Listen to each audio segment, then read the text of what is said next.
All right, so you should be ready to do an energy diagram and interpret it. So let's go ahead and start out. So this one is a blank reaction and energy is.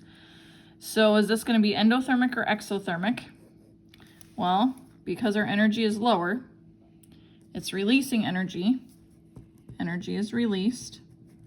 So we know that's going to be exothermic. Okay. Draw a line segment that represents the potential energy of the reactants and label the line. So that's going to be B. So the energy of my reactants is just going to be this value here. Okay. Draw a line segment that represents the activation energy of the forward reaction and label the line. Well, my activation energy needs to be from the reactants to the top, so that's going to be C. Label where the activated complex occurs and draw a line segment that represents the energy of the activated complex. So the activated complex is going to be here. And the energy of that goes from the very top to the very bottom, and we will label that D. Draw a line segment that represents the potential energy of the products and label the line. That's going to be E. Products are here. Potential energy, E. Draw a line segment that represents the activation energy of the reverse reaction and label the line. So reverse reaction is going to go from the products to the reactants. So my activation energy for that is going to be from here all the way up to our activated complex, and that will be F. Then we've got draw a line segment that represents the change in H of the reaction and label the line. So the change in H is the difference between the reactants and the products. So I'm going to bring this dotted line.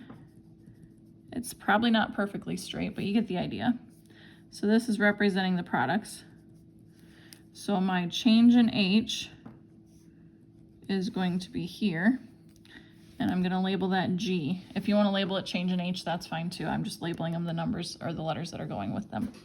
What is the value of the potential energy of the reactants? This is where you're just figuring out what your values are going to be for each of those. I think you can probably handle that, but if you want to finish going through it, I can go through it. What is the value of the potential energy of the reactants? 40 kilojoules per mole. You should always keep your label with it. What is the value of the potential energy of the products? Oh, I'm going to say about 10. You can say 9 if you want. It's in that vicinity, so 10 kilojoules per mole. What is the value of the energy of the activated complex? That's up here. Let's say 55, 56. We'll go 56 kilojoules per mole. What is the value of change in H?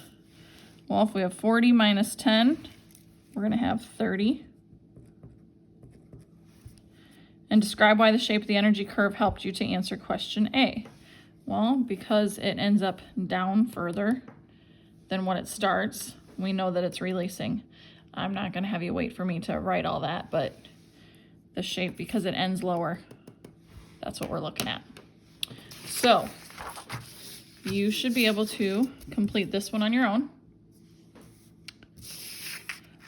This right here, you can go through.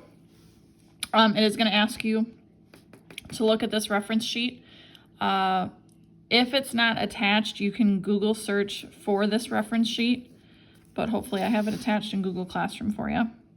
And then go ahead and answer those questions.